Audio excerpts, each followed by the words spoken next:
Attention, j'ai trouvé encore mieux que le Père Noël.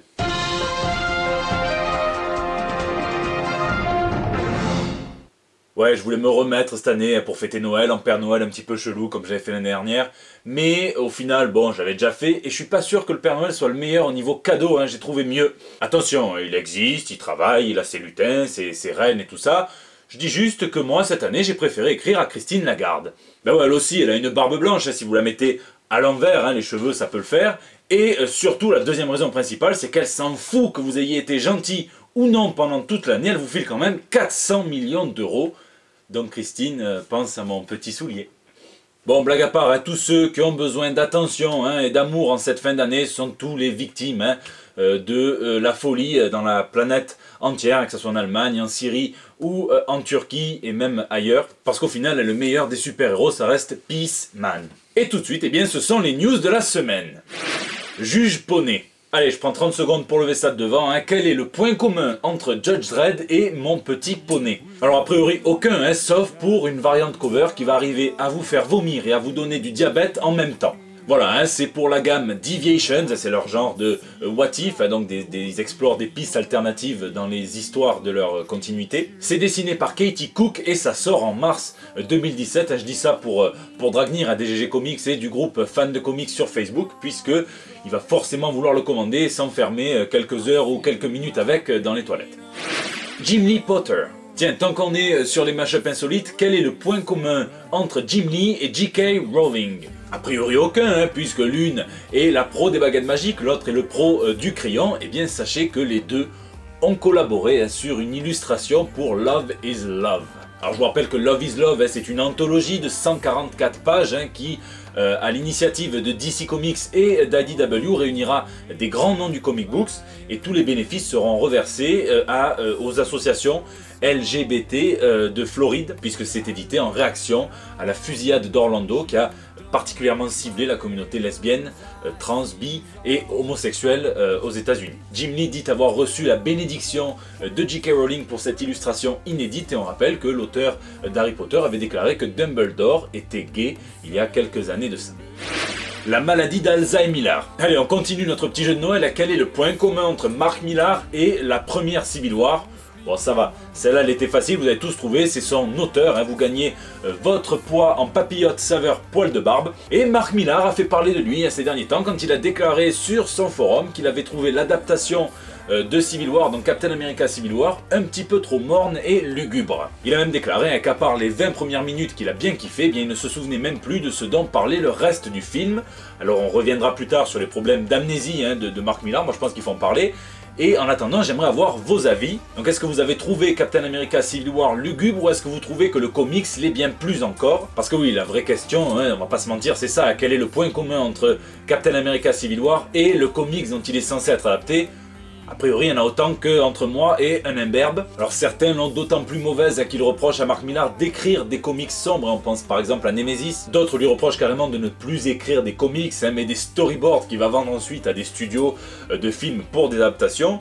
Et d'autres lui reprochent même d'être à l'origine de cette mode qui est devenue généralisée, de faire s'affronter les super-héros sur des grandes échelles. Pas sur des échelles, mais à grande échelle, quoi. Bon, enfin, vous avez compris, quoi. Depuis tout simplement qu'il a lancé la Civil War, même si ça existait quand même un petit peu avant, et ces gens-là trouvent que ça abaisse la qualité globale de ce qu'on nous propose dans les comics. Rentrez dans le débat, je vous laisse me dire ce que vous en pensez dans les commentaires.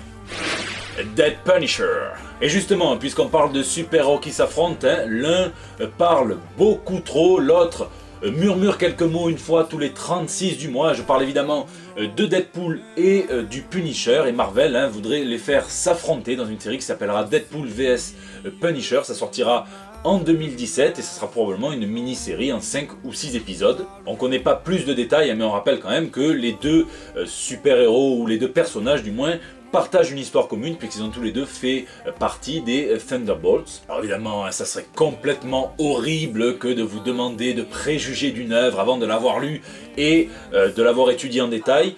Pourtant c'est exactement ce que je vais faire, hein. Dites-moi si vous pensez que ça sent bon ou si ça sent plutôt la couche d'un bébé de 6 mois après une journée bien remplie. Bien remplie, c'est le mot d'ailleurs. Perso, tant que c'est le Punisher qui gagne sans avoir à trop se compromettre ou à trop faire le guignol à la Deadpool, ça me va. Marvel... Et une nouvelle méthode de communication et de marketing de la part de la Maison des Idées pour annoncer son prochain gros event et surtout faire monter l'excitation autour de celui-ci. Et oui, Marvel met dans ses sollicitations, et donc ce qui est censé quand même être assez explicite, eh bien le titre très peu explicite de Classified Prelude, qu'on pourrait traduire par prélude confidentiel. Alors on a quand même une petite description. Découvrez le sort de l'univers Marvel dans le prélude définitif du prochain gros événement majeur. Vous ne voulez pas rater un seul morceau de l'histoire et tout commence ici. Donc voilà, je vous laisse penser à tous les commerçants, tous les vendeurs de comics qui vont devoir acheter ça à l'aveugle complètement, mais qui se disent c'est du Marvel, ça va se vendre. C'est d'autant plus bizarre d'annoncer ça officiellement alors que ça reste quand même très mystérieux, alors qu'on a eu une grosse annonce qui elle est restée assez peu aperçue, puisqu'en plein milieu du preview du dernier numéro de la prochaine saga du clone qui a commencé en VO, eh bien on a appris que les prochains à orchestrer la prochaine grosse série sur Spider-Man seraient Peter David et Mark Bagley. Mais c'est dans une toute petite ligne, on risque de pas le voir, bon voilà, c'est comme ça. Moi vous le saurez. Du coup on va la jouer BFM, on sait pas de quoi on parle, on sait pas ce que c'est, mais on va quand même essayer de deviner, donc dites-moi qu'est-ce que vous pensez que ce prélude va nous apporter. Gloire à Bendis. Tiens, on termine sur Marvel avec cette news. Marvel a commandé à ses artistes une série de variant cover pour illustrer les meilleurs moments des scénarios de Bendis. C'est quand même le type qui a contribué à la formation de tout l'univers Marvel Comics moderne. Alors certains diront qu'il s'agira forcément de blank covers, d'autres adoreront l'idée, en tout cas, ça manquera pas de faire parler. Fessé Comics. Alors que tous les fétichistes se calment, on va parler de Wonder Woman. Je me rends compte que je viens de les exciter encore plus, mais non, rien à voir. Vous avez déjà probablement entendu parler de Legends of Wonder Woman. Par le couple au taf comme à la vie privée, Ray Dillon et Renee DeLise, dont la seconde partie vient d'être annulée par DC juste après que celui-ci ait publié le tout premier hardcover réunissant les 9 premiers épisodes. Alors tout le monde acclamait d'abord qu'il s'agirait des ventes qui étaient décevantes, mais non, les critiques étaient plutôt bonnes, les ventes étaient bonnes aussi. Il semblerait simplement que DC n'ait pas apprécié que Ray Dillon ouvre un petit peu trop sa gueule sur les réseaux sociaux, donc fessé. Et oui, lorsque la sortie de The Odyssey of the Amazon a été annoncée par DC Comics, par Kevin Grevioux, eh bien le couple a fait savoir que Renee pitchait cette idée à DC depuis quelques années déjà, et que ça aurait quand même été mieux si une femme était chargée de l'écriture d'un tel scénario, un truc qui va remanier encore une fois les origines de Wonder Woman. Alors s'ensuit une série de tweets un petit peu durs envers DC par Ray Dillon qui ont été effacés depuis, et pouf, ça a fait du chômage pour les deux artistes. Donc si vous voulez taffer pour DC, rappelez-vous surtout, chut, fermez-la, Faites du bruit. Tiens justement, on va rester dans la thématique, vous avez tous été terriblement excités par l'annonce du retour à la vie de Young Justice, la saison 3 qui avait été précédemment annulée par DC et par la Warner. Et bien ce retour a donné des ailes au producteur de la série, Greg Weisman, qui invite les fans à militer pour qu'une série de comics voit le jour en parallèle de la série animée qui est en cours de production. Parce que simplement les comics mettraient moins de temps à arriver, ça met moins de temps à être produit, donc vous pourriez avoir les premiers épisodes dans quelques mois. Donc le mec vous encourage, je cite, texto, à mettre de l'argent dans les poches de DC Comics, comme si vous ne le faisiez pas déjà, pour simplement qu'ils en veuillent encore plus et que voilà, la machine se déclenche. Alors en gros, il veut que vous achetiez la première série qui était sortie de Companion, on appelle ça des Companion Comics, parce qu'ils accompagnent en parallèle de la série animée. Seulement vous la trouvez plus en papier, vous la trouverez encore moins en VF, donc il faudra lire en format digital. Donc dites-moi si vous trouvez cette tactique marketing un petit peu quand même agressive, bonne ou mauvaise, et si vous seriez prêt à soutenir le projet à ce point. Power Rangers. Et cette nouvelle, juste pour avoir quelques on s'en bat les couilles dans les commentaires, puisque les fans des Power Rangers n'auront pas à attendre très longtemps avant d'avoir la suite des aventures cinématographiques, puisque numéro 2 en gros a déjà été annoncé, mais en comics. C'est Boom Studio qui en a les droits, et le comics reprendra exactement où le film s'est arrêté, donc ne lisez pas le pitch, sinon vous savez qu'ils vont tous rester en vie, et ça nique un petit peu la tension dramatique, quoi.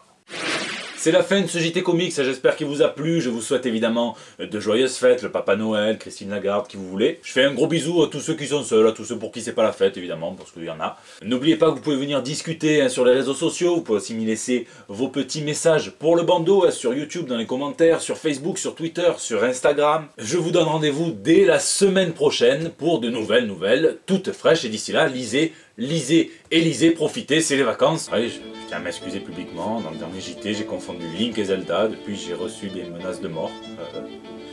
Ma vie est en danger, il y a des petits lutins verts qui me poursuivent, C'est peut-être Zelda. Link.